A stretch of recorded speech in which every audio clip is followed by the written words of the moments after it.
Hi guys, I'm Marie, and today I am bringing you the case of Tammy Pitkin. So on October 29 of 2022 at 10:52 a.m., dispatch receives a report from two hunters who had found an abandoned car on a dead-end service road off of Highway 20, about 30 miles east of Sweet Home, Oregon. They thought that the vehicle seemed abandoned. The gray Toyota Camry had California plates, and when police ran the plates, they found that they were connected to a missing persons report that had been filed on October 26. The missing person was a woman named Tammy Pitkin. Tammy lives in Red Bluff, California, where she was a local realtor. Her and her husband had been going through a rough patch and had actually filed for divorce. And according to her sister, this divorce was not very amicable. And so I have heard stories from police as well that they had to go by her house because she was just getting a little crazy. Okay. She set his hunting decoy on fire in the backyard. So she's an upset woman. She's scorned. Yeah, and I mean she loved Reese. And I can tell you when their marriage was good, you knew, like, they were so in love with each other. Like, it was like a relationship out of a storybook. I mean, sure, they had their issues, but So at one point, their relationship seemed like a fairy tale, and in the end, it had soured. Tammy also had two dogs with her when she went missing. Her dogs Coop and Trooper. Coop is a white, black, brown Jack Russell Terrier, and Trooper is a small to medium white dog with some tan patches. October 14 is the last day that Tammy was seen by her family, but they did not report her missing until the 26th. Her adult son, Colt, had seen her on the 14th. And then did she tell anyone that she was going on this road trip? Colt knew. Colt saw her the night before she left because Colt always, his mom always watched his dogs for him while he was at work. And so she would take them and walk them and then she would bring them back home and that kind of stuff. And he would come pick them up sometimes. So he went to go pick up one of his dogs and she told him that she was going out of town. I probably the coast, I think. And because she loves the coast, our family, anywhere along the coast, we're happy. So she said, I love you. I'll see you on Monday or something like that. And this was right around her birthday. So that it kind of makes sense. Hey, I'm going to go somewhere for my birthday. But she indicated that she would be back by Monday. Yeah. And of course, she wasn't. So at the time she left on the 14th, she planned to be back just a few days later on Monday. We do know some of her movements. October 15, we know that she purchased a prepaid phone card in Red Bluff, California. She withdrew $1,000 from a bank account in her name that no one else seemed to know about. She got Taco Bell in Weed, California. She got gas in Glendale, Oregon. She purchased a prepaid Visa card in Sutherland, Oregon for $300. She made a purchase at a convenience store in Glendale, Oregon. Now, I was really curious why she was buying prepaid phones. And when I asked her sister why she didn't have her phone, this is what she said. Another question I had was, did she destroy any of her devices? Because I saw that she was using the burner phone, and one news report I read said that she had destroyed other devices. Like, do you know what happened to her phone and her laptop, like the devices that she did have? Those, I believe most of the stuff from work is still with work. They never took them. And then the devices that she left there at the house and they weren't destroyed. I think Colt has them, but they can't seem to break into them. They've tried. And it's really weird because law enforcement didn't take him. Then on October 16, she reserved a room at the Best Western in Sutherland, Oregon, with her husband's reward card, but she paid cash. On October 17, Tammy is seen at Rite Aid in Albany, Oregon around 10:30 or 11, and this would be the last confirmed sighting of Tammy. And we know this because she is seen on CCTV. They have her on video at the Rite Aid when she went to the Rite Aid and took the dogs out to go potty and to go in and get a lighter. But it's not from Rite Aid, it's from another business across from Rite Aid. So it's probably not very good quality. Probably not. Okay, so yeah, I was going to ask you about CCTV footage. How did they positively identify her then if nobody saw it? Or do you think they took it to him? I do know that he was interviewed early on, and I think maybe Colt was too. And a lot of the things that are in the timeline that you read came from receipts in her travels. Like in her car? Yeah. Because she wasn't using her bank card, right? She was No. using like cash and prepaid stuff. Yeah. And then the next activity we have is October 26th when Tammy is reported missing. So from October 17 to the time that her vehicle is found on October 29, we have no idea where Tammy was. So police respond to this vehicle. They run the plates, they find that it belongs to Tammy, and then they search the car. Mountain Patrol investigators believe that her car was there at least 1 to 2 weeks before it was found, which means Tammy could have gone straight from this Rite Aid on the 17th to the location of her car, or soon thereafter. And they believe this because the dirt had no tracks in it, and there had been snow the week prior, which could explain why there are no tracks. So if the snow had come after Tammy had driven to this location.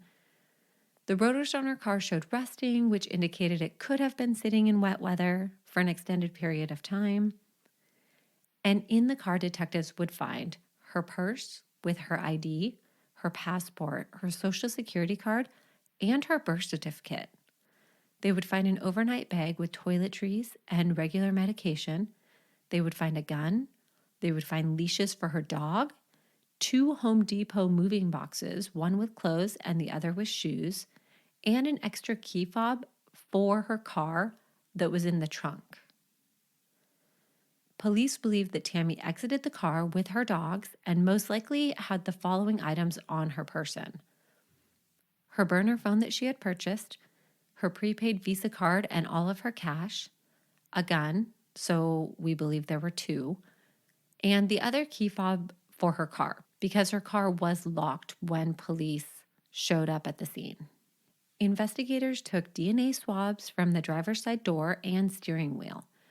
Prints could not be recovered from the car because of the weather, I'm assuming the outside of the car. And as far as we know, DNA has not been processed yet by Lynn County.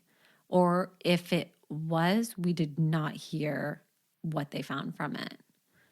They would search the area around her car for 2.5 days, but they would find no sign of Tammy or her dogs. Investigators would release the car to Tammy's son after completing their investigation, and he would come pick up the car and drive it back to California. And just a couple weeks later, Tammy's husband would sell the car. Now, Tammy's half-sister, Erica, admitted that she had been estranged from Tammy for at least 5 years, but she has become committed to trying to find her sister and runs the Find Tammy Pitkin Facebook page. I'm determined because someone has to be my sister's voice. Now, Tammy did not tell anyone where she was going, so her final destination is unknown. But as far as her family knew, Tammy had no ties to anyone in the area that her car was found, or even along the route that she had traveled. Tammy and her husband were in the midst of a divorce at the time of her disappearance, so is it possible that she had a connection that she didn't tell anybody about? I think that's possible. Or could she have simply been on a road trip to clear her mind?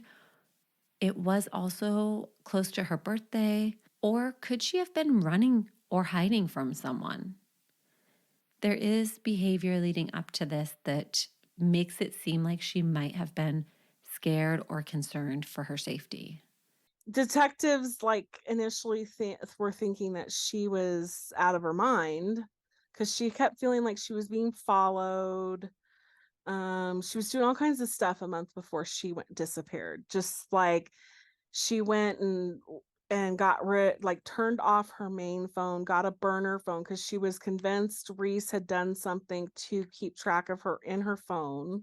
I mean, now looking at that now, like she really was afraid of him. And so I don't know if it was just, oh, I'm going crazy and I'm also on drugs, or if it was, no, really, something's not right here, and I need to do this. I need to protect myself. Like when I was close with them before we all were estranged, I really felt like he was the brother I never had. He was a great guy. But all signs are pointing to not so great. So I was going to ask you, because you said that did she have any mental health issues prior to? I know you haven't been in contact with her really for a while, but like, is this something that was like ongoing or new? No, this would be new for her. But she does have an addiction past. Like there's been lots of stuff when she was younger, and she's an addictive personality. So, her mental state. Friends and family say that she was experiencing paranoia and mental distress at the time of her disappearance. We also know that she is going through a divorce. She had recently lost her job, but not everyone believes that foul play was not involved in Tammy's disappearance. And of course, there are sightings of Tammy after the last time she's seen on CCTV footage, but none of them could be substantiated. There's one that placed Tammy in Florence, Oregon on or around December 5. A Safeway cashier believes that Tammy went through her checkout, but by the time police got this tip, the video had been recorded over as they only keep it for about 2 weeks. There are others that placed her in locations around Oregon and some even in California. But again, no positive identification on any of the sightings that are called in. And then we have a different kind of sighting. On January 27, a woman named Kara Dahl posted on Oregon snowboarders and skiers, spotted yellow lab retriever, Tombstone Pass. Driving Highway 20 late last night, there was a healthy looking yellow lab standing on the side of the road. Ran into bushes as soon as I stopped to get him. No cars around, no tracks off the side of the road. This was almost at the top of the pass. My friends about 30 minutes behind me saw it too and tried to call it over, was scared and ran deep into bushes. About 9 p.m. last night, was hoping someone here may know someone missing this dog. Reported to Lynn County Sheriff, OSP, and ODOT. This spotting is about 36 miles from Sweet Home, Oregon, which means it's not far from where Tammy's car was found. But it's also about 3 months later. On February 2, the Lynn County Sheriff's Office were actively searching for the dog that had been reported by multiple people at this time. And on February 10 of 2023, between milepost 55 and 61, Tammy's dog Trooper is found. And this is about 1 mile from where Tammy's car had been abandoned. And he was alive. Animal control was able to lure him with some food, and he was skinny and traumatized but appeared healthy otherwise. So Trooper survived for almost 4 months out there, which is crazy. I was actually recently on a search for a missing dog that had gotten spooked at a campsite, and he took off. The owner of the dog was able to find the dog, but was not able to get to him. And the dog could be heard barking and howling late at night and early in the morning. But every time searchers went up to try to find the dog, he couldn't be found. After about 2 weeks, a group of searchers did see the dog, but the dog was so scared that it wouldn't come to them. And it took them a couple more days to lure the dog out into the open and get him back down the mountain. He had just kind of gotten stuck up there in an area that was hard to come down from. So dogs can survive for long periods of time. Is there a chance that somebody had this dog and then released it? Probably, but going by the dog's behavior and him being slightly malnutritioned, I think that it's very possible that he has just been out there wandering this whole time. Now, Erica is notified that the dog is found, and she does call Reese, Tammy's husband, still at this time. And this is how that went. And I did talk to him once. I called him and blocked my number. And I mainly called him because one of her dogs was found and was in a shelter, and I was calling to find out if he was going to go get him. And he said, no, I told them they could just adopt him out. Well, then when I talked to the shelter told me, no, he wanted us to put the dog down. And I'm all, are you kidding me? Why? Exactly. So he doesn't want to pick up the dog, which I find very strange. It's all just very strange. I don't even know. And if he really did request to have the dog put down, I can't even handle that. Can't handle it. He would be adopted by a couple who lived on a farm and had a mini pincher for him to play with and seems to be thriving. So Trooper's been found, but we still have no sign of Tammy or Coop. Missing flyer posters have been printed and posted. One of them reads, "They reported me on 10/26/22. I was last seen by my family 10/14/22. I was traveling with my 2 dogs. My name is Tammy Pitkin. I am described as 5'4" and 160 pounds, with blonde hair, hazel eyes, and 54 years old. One dog and my car were found 30 miles east of Sweet Home, Oregon. Coop and I are still missing. If you have any information, please contact Lynn County Sheriff's Office." And I've actually never seen a missing persons poster that read in the first person like this. I kind of like it, actually. During this time that Tammy is missing, bodies would be found. And this would cause a lot of speculation on social media about whether or not each one could be Tammy. Because, yes, I said bodies. On February 21 of 2023, at 4:45 p.m., police responded to a report of a citizen finding a female deceased in a field at the dead end of 10th Street and Jefferson, Oregon. This is about 30 miles from Sweet Home, Oregon. The female was white, unknown age, about 128 pounds, and wearing a red tank top, capo-colored long-sleeve shirt, green sweatshirt, green sweatpants, and black tennis shoes. She had a brooch attached to the green sweatshirt in the left chest area with a white pearl-looking piece in the middle. She is believed to have died from natural causes. So, doesn't quite fit the description of Tammy, but this is also months after Tammy goes missing. On February 23 of 2023, Douglas County Sheriff's Office posted, "A Glide team located human remains in the forest southeast of Glide last week, about 123 miles from Sweet Home."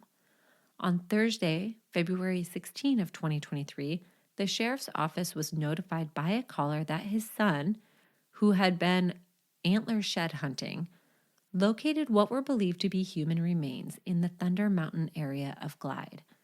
Deputies located the area described and confirmed the presence of skeletal human remains.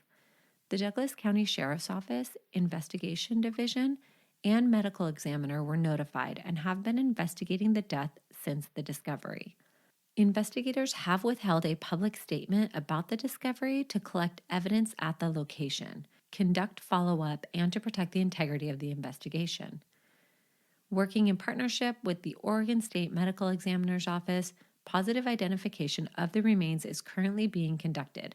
Anyone with information as to who the remains may belong to is strongly urged to contact the Douglas County Sheriff's Office.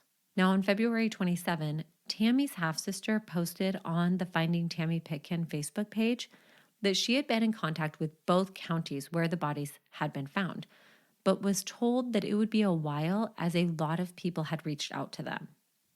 By March 14, the family would be notified that the body found in the Thunder Mountain area of Glide was not Tammy, but it would be 5:23 before an update would actually be made. And it would say that the skeleton remains discovered last month have positively been identified and next of kin has been notified. The decedent is Chris Hayward, 77, of Ashland. She was reported missing in September of 2022. On February 23, Stacy Pritchard posted on the Find Tammy Pitkin Facebook page, Tammy's expecting her first grandbaby in March, a baby boy. Tammy Pitkin, if you see this, please reach out to someone and let us know that you are okay. You have a huge support system, and we are all wanting to help you in any way. If anyone has any information regarding Tammy's disappearance, please contact the Lynn County Sheriff's Office. Please keep sharing and posting and inviting friends. Together, let's bring Tammy home. So when Tammy went missing, she did know that her son's wife, her son Colt, that his wife was pregnant, and she'd actually been going to appointments with her. So she was very invested in this first grandbaby that was on its way. On March 16, Tammy's sister posted that her DNA had been collected in case a DNA match was ever needed for identification. Well, yeah, because now they're finding bodies all over in Oregon. We're not done with that, by the way. But on March 29 of 2023, there was a possible sighting posted of Tammy, and this was in Sand Creek, Oregon. On Monday, March 27, there was a wreck in Sand Creek, Oregon. The wreck happened around 6:30 to 7 p.m. at Highway 97 and Sand Creek Station, about 20 miles from Chemult, Oregon. The lady involved in the wreck was in a little black Toyota. She hit an Audi SUV, also black in color. Neva and her husband didn't see dogs with her, but they may have been in the car and just not seen. Her hair was a little lighter than Tammy's, and she had on lots of makeup. The lady appeared to be the same height, weight, and age as Tammy. She had orange nails all done up, leggings on, and tennis shoes. She was definitely not dressed for the area. Neva asked her employees if the lady looked like Tammy, and they said maybe, but with some weight loss and lots of makeup. She was acting super strange, though, and her car was completely full of stuff. She wouldn't say where she was going or where she came from. State troopers responded and took her ID. She didn't want to call a tow truck, but finally did. The wreck was out in the middle of nowhere during a snowstorm. Neva thought she was running from her husband or something, which is why she wouldn't tell them anything. Tammy's sister said, while some of these things aren't consistent with my sister, anything could be possible, especially if Tammy is trying to hide. On April 14 of 2023, skeletal remains were discovered in a remote area in rural southern Jackson County. The scene was described as suspicious, but the remains were believed to be female. This is not really near where Tammy was, and it is eventually determined that they did not belong to her. But Tammy's been missing for a long time now. She could really be anywhere. In July of 2023, a one-day search with dogs and a drone is done in the area where Tammy's car was found, but nothing comes from it. One question I have, and maybe I don't know a ton about dogs, but my question is, why didn't they take Coop, Tammy's dog that was found, back to the area where her car was and see if he leads them anywhere. Because as far as I could find, that has not been done. And maybe the dog is too traumatized. Maybe they don't think it would be good for him. I'm really not sure. But that would be something that I would want to see happen, I feel like. On 7/25/23, about 2 hours from where Tammy's car was found, two hikers out of Lincoln County located human remains in a dispersed campsite outside of Yachts, Oregon. The hikers collected a dog from the campsite and reported the remains. The site was about a half mile into thick foliage through rough terrain. Now, this is the only remains found that I could not find a verification for if they said it for sure wasn't Tammy or that they had identified it. And I did ask her sister Erica about this, and she couldn't remember hearing back on this one either. But the fact that there's a dog at the campsite with the remains could just be a coincidence, but it could not be as well. But we are also 2 hours from where Tammy's car is found. So I really don't know how likely it is, but I would like to know if this body was ever identified. On August 23 of 2023 at 10:20 a.m., 10 miles south of Albany, human remains were found west of a roadway near milepost 224, and that's about 29 miles from Sweet Home. So, yeah. Why are there so many bodies found in this 1 year span in Oregon? It hasn't even been a full year. This is a lot of remains that have been found. And I know that this is a very dense wooded area, so there's some dangerous terrain. But this seems like a lot to me. In August, Tammy's divorce would be finalized. And this is what her sister said.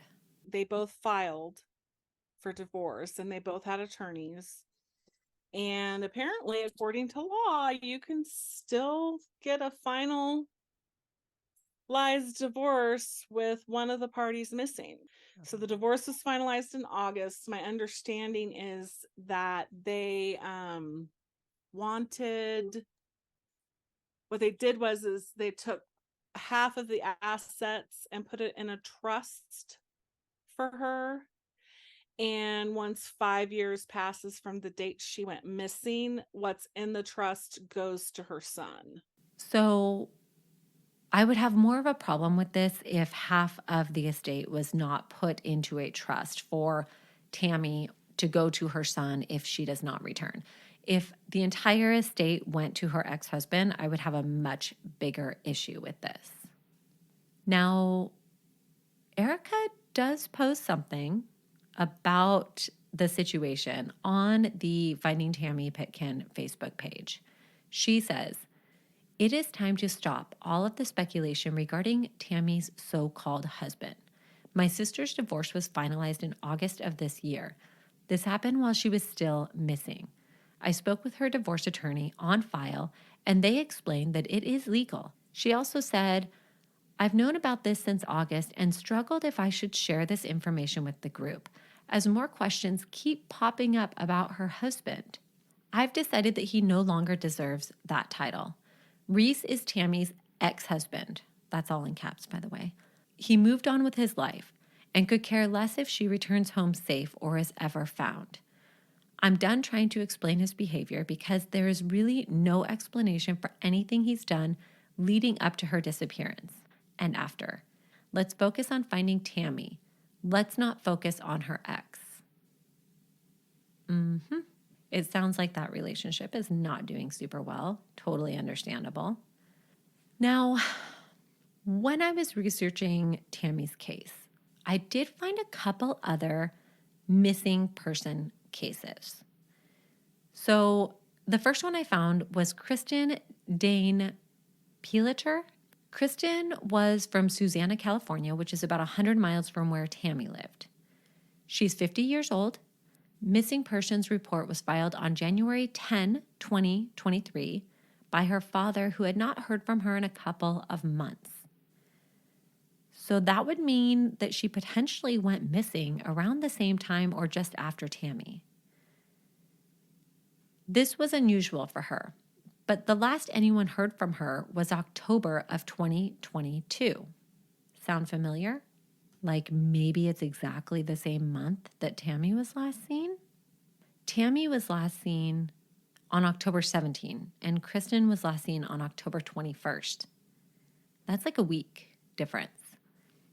It was found that Kristen had called 911 for assistance, but her cell phone had disconnected before they could determine the issue of her location. Later that morning, it is reported that she was contacted on Highway 139 near Maryville Road and provided a ride to another location in the immediate area. But I could find no other information about what the issue she had was. She is 5'9", 140 pounds with blonde hair and green eyes. The next one I found was Chris Paisley Parker, and she was last seen on August 6th of 2023, so 10 months after Tammy, and about 400 miles away from where Tammy lived. She's 55 years old. She's 5'6" and 150 pounds with blonde hair and blue or green eyes. She had 2 border collies with her when she disappeared, and her vehicle was found abandoned on 8/15 in the Eugene Mountains of Nevada by a hunter. And it was said that she may have been under mental distress at the time of her disappearance. So that's 2 other women who are about the same age as Tammy, about the same description as Tammy, both disappearing under strange circumstances, just like Tammy, and one of them even having 2 dogs with her and her abandoned car being found at the end of a road, a mountain road at that. Now, when I pull up a picture of all 3 of these women, because I pulled up their missing persons folder, I pulled up their like the most recent photos taken of them. And honestly, they look like they could be sisters. The 3 of them have very similar looks to them. It's kind of wild, actually. So my question was, has anybody looked into these other cases to see if there could possibly be a connection? As far as I could tell, there's nothing work-related or personal life-related that connects these women besides the fact that they all vanished, that they all look similar in appearance. So I'm not sure if there's any kind of connection, but it's pretty crazy. There were also a couple of killers caught or active in the year that Tammy has been missing. So we have Ben Foster, who's 36. He's the Oregon torture suspect. Foster had been charged with kidnapping and torturing a woman with the intent to kill her. He would shoot himself during a standoff with police, and he also murdered 2 people while he was on the run. It was reported that this was not a random stranger that he had attacked, but that he knew her. But the 2 people he killed while he was on the run, it sounds like he did not know them. News Nation, Ryan Bass reported that Foster was previously charged with 5 felonies in 2019, but pleaded down to 1 felony and 1 misdemeanor. There were other women that came forward saying that they had had a relationship with Foster and that he had abused them. So that's fun. So definitely nothing that fits in the MO of Tammy or any of these other women, but somebody running around killing people in the general area. There's also Nagazi Zuberi. The FBI said Wednesday, September 2023, that police in Reno arrested 29-year-old Nagazi Zuberi after he fled from his home in Klamath Falls, Oregon. He had kidnapped a woman in Washington and was holding her in a makeshift cell in his home in Oregon, but she was able to escape. He'd basically built a cell out of cinder blocks, and he was keeping her in there, which is just fucking terrifying.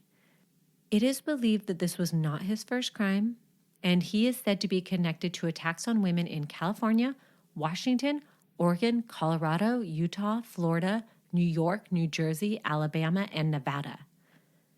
His primary targets, though, do appear to be sex workers, so also doesn't fit with anything, but still a crazy criminal running around this time. Another thing I found while researching this case: 6 women were found murdered between February and May. Jesse Lee Cullum, 38, is in jail on unrelated crimes, but he is the suspect in the murder of 4 women after wide speculation that there was a serial killer running around Oregon, which police adamantly denied that they were connected, would eventually admit that they believe at least 4 of these bodies found, so 4 of the 6, are connected. And they believe that this Jesse Lee is the one responsible. So the body of Kristen Smith, who's 22, was reported missing on December 22 of 2022. And she was found on February 29. Charity Lynn Perry, who's 24, was found in a culvert near Historic Columbia River Highway on April 24. The body of Bridget Leanne Ramsey Webster, 31, was located in Polk County. The body of Ashley Reel, 22, was reported missing on April 4, was found by Portland Bureau Police in a wooded area in Clackamas County. And then I believe the other 2 bodies are still unidentified, or at least one of them is unidentified based on the photos I have found of these 6 women who went missing or whose bodies were discovered. So Jesse Lee Cullum, I think it's Cullen. He had gone to prison in 2019 for burglary, possession of a stolen vehicle, injuring a cop, and choking a police canine. But he was released from prison early due to the rampant spread of COVID through the prisons. He was released early with more than 1,000 other prisoners.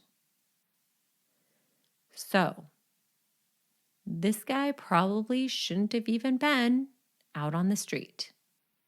But that's where we're at. Now, I'm not sure what the connection to these bodies and this guy is, but most of these women are a bit younger, so I'm not sure that there's any connection. But why are there so many bodies being found in Oregon? I do not understand. Some loose ends. I can't figure out why Tammy drove down the road that she drove down. She had a new car, and it sounds like taking her car to the end of this road where it was found would have potentially damaged the car. There are lots of rocks and trees. The bushes are overgrown and would be scraping at her car. Could she have driven down this road simply to let her dogs out of the car?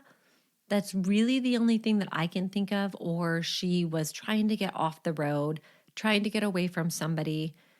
I'm not really sure, but why she ended up on this road, we have no idea. One thing I was wondering is maybe she got out to let the dogs out and one of them took off, and maybe she went after the dog or both dogs if they took off and then couldn't find her way back to the car. It's also possible that maybe she was running from someone. Did she have a reason for her paranoia? Like, it was said by her coworkers that she would sit at her desk and just change her passwords over and over again. She left her phone and her electronics behind. What was driving her paranoia? Do you think that the paranoia maybe caused by her medication or something else going on? Or do you think it was just straight up like she was scared of him? She was scared of him, I think. Do you know, like, when did people start noticing that she was kind of becoming paranoid or her behavior was becoming more erratic? Was it like just a couple weeks before she disappeared, I or? would say around 2 to 3 weeks before. And she got cited for the setting of the fire thing. The decoy? Yeah. I actually think that's really funny. Yeah, and I talked to the neighbor, and the neighbor was like, I came home and saw smoke coming from the backyard, and I was like, she looked over the fence, and she's like, oh my god, and so she jumped over with a hose because she was going to try and put it out, and Tammy came to the back slider and was like, don't put that out, I said it. I was like, well, good for you. So the neighbor's like trying to help, like put out the fire, and she's like, oh no. No, you let that thing burn. I mean, he's lucky she didn't like pile all of his clothes and belongings Uh-huh. onto it, right? Yeah. Now, hopefully, someday we will know what happened to Tammy. Until then, we can only speculate. If you know anything about the disappearance of Tammy Pitkin, please contact police. If you have any theories in this case, let me know. So that was the case of Tammy Pitkin. Thank you so much for tuning in. Go and check us out on Patreon. I have bonus episodes there. Next week, we have a Patreon exclusive episode coming out. We are also getting our Christmas cards ready to send out. So, anybody who signs up for Patreon before the first of the year will get a Christmas card in the mail from us. Thank you so much for tuning in, and I will talk to you guys soon. And I want to end this episode with a message from Tammy's sister. Well, is there anything that you feel is important for people to know about Tammy? Well, I can tell you this. My sister is an amazing housewife, amazing mother, amazing sister. Despite growing up in a very toxic home with her mom, she became an amazing, amazing individual. Like loving, caring, volunteers all her time at shelters for animals. I mean, just and I mean, what I would say is she would never just walk away from her son. I don't see that being in the realm of her thought. So, in your mind, there is zero chance that Tammy took off and just started a new life somewhere else. Yeah, I would say zero chance. Yeah, but she's an amazing person, and anyone you talk to who in the Red Bluff area in her community will tell you how much they miss her and love her and how it weighs heavy on them because she's such a sweet person. 1, 2, 3, 4.